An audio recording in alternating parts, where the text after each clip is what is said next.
yana daga cikin gagarumin al'amari wadda kowane musulmi da ya yi imani da Allah ya zama wannan al'amari yana zaune a ransa shine maganan tashin alkiyama. Shine maganan tashin alkiyama. Kawai yawmul akhira, yawmul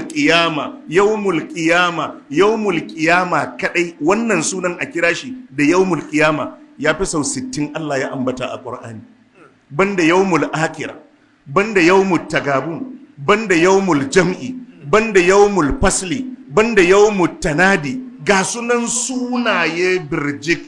To yawan ambaton alkiyama da Allah yake yi, kai mai hankali ai ya kamata ka ankara.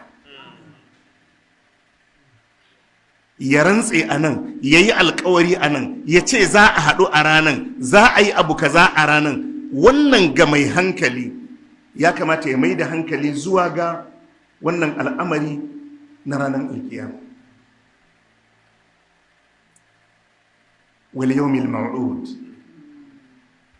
A suratun nisa'i Allah ya ce Allahu la ilaha illa huwa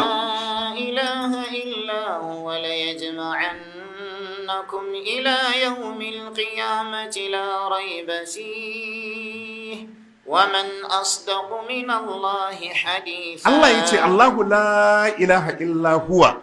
Allah shi kadai ne abin bauta, ba wani abin bauta da gaskiya sai shi. Allah sai ya ce la yajma'annakum ila yawmil qiyamati la rayba fihi. Wallahi Allah zai hada ku baki ɗayanku a ranar alkiyama. Allah ya ce wannan maganan ba kokonto a cikinta. Sai kuma ya ce wa man asdaqu minallahi hadithan. Shin wa yafi Allah gaskiyar magana akwai? Allah ce za a hadu a ranar alkiyama, za a hadu a ranar alkiyama. Allah ce ba kokonto. Maganan alkiyama ba shakka ba kokonto. La yajma'annakum ila yawmil qiyama. Allah zai hada ku zuwa ga ranan alkiyama la raiba fihi. Allah ce wannan maganan ba kokonto cikinta.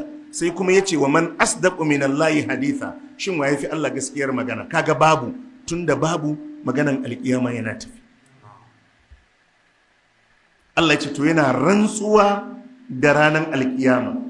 Ini ne da aka alkawarta haɗuwan bayi a cikinsa. Ini ne da za a yi hisabi a cikinsa. Ini ne da za a zo da babba da yaro a cikinsa. Ini ne da za a yi sakamako ma kowa da abin da ya aikata a cikinsa.